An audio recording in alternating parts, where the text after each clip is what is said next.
Bismillahirrahmanirrahim. Alhamdulillahi rabbil alamin.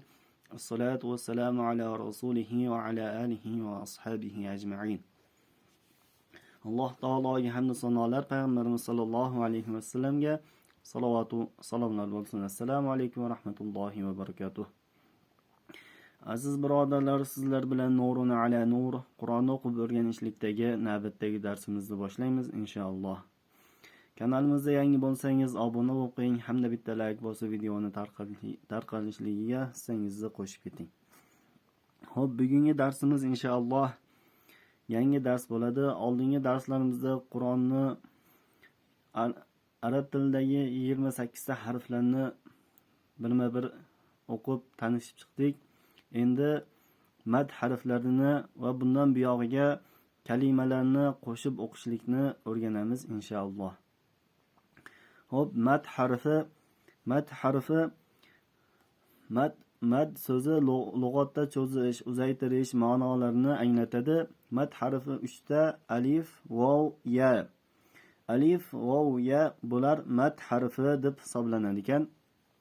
Fathadan keyin alif, kasradan so'ng ya va zammadan keyin vav kelsa cho'zib o'qilinadi debdi. Mana bu joyda misol qilib ko'rsatib beraman. Ba, bi, bu. Ba harfidan keyin fatha kelyapti. Fathadan keyin alif kelyapti. Shuning uchun biroz cho'zib o'qiymiz. Ba. Bi. Mana bu joyda kasradan keyin i harfi kelyapti. Shuning uchun i ni cho'zamiz. Jinday bi. Mana bu joyda zammadan so'ng vav harfi kelyapti. Shuning uchun uni cho'zib o'qiymiz. Bu.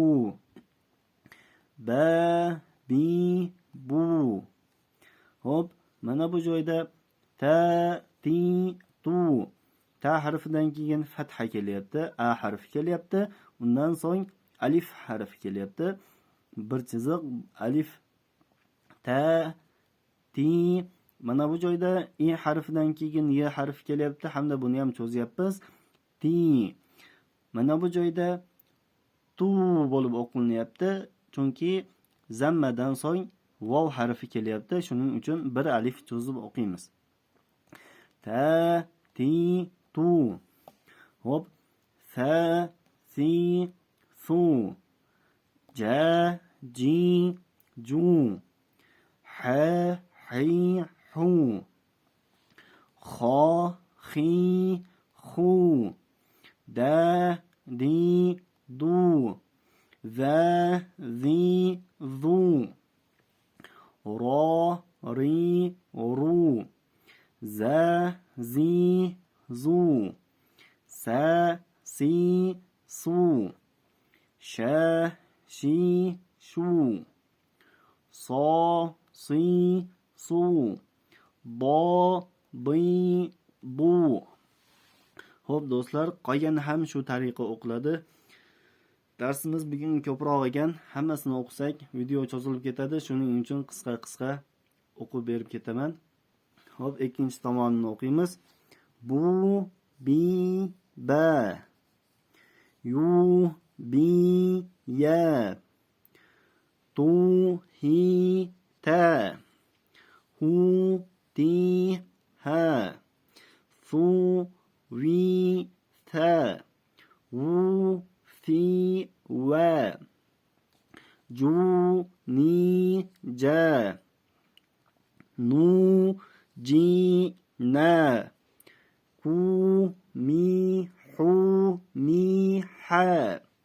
Mu, hi, ma. Khu, li, kha. Lu, khi, la. Du, ki, da. Ku, di, ka. Du, qi, za. Xo'p do'stlar, bu ostingi tomoni ham shu tariqa o'qiladi. Keyingi darsga o'tamiz.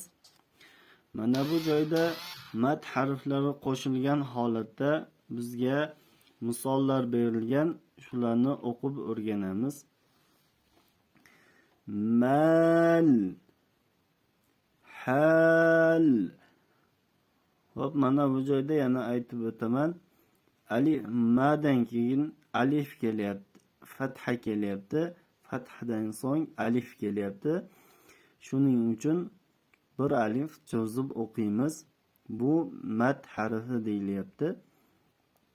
Mal, hal, nar, jah, sham, sam, bari, ali, radi, qadi, hadi, hali, kalam, salam, halal, haram, jalal, jamal, kamal, imam, hisab, nizam, غراب، غلام، غبار، تراب، أموال،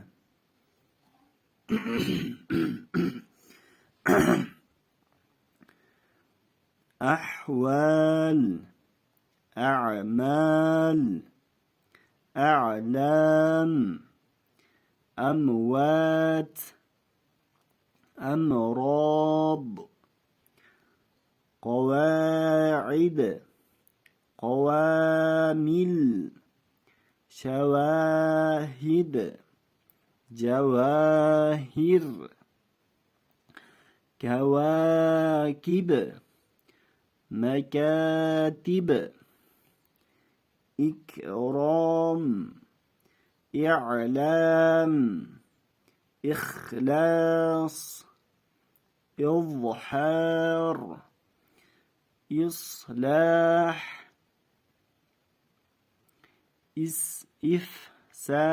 إفساد.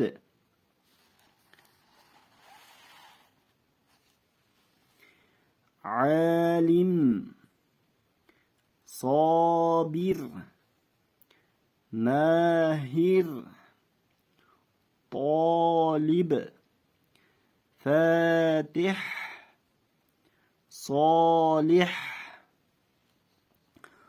قام، طاف، تاب، قولي، طوفي، طوبي، يقال، يطاف، تتاب، يقول، تقوم، يطوف،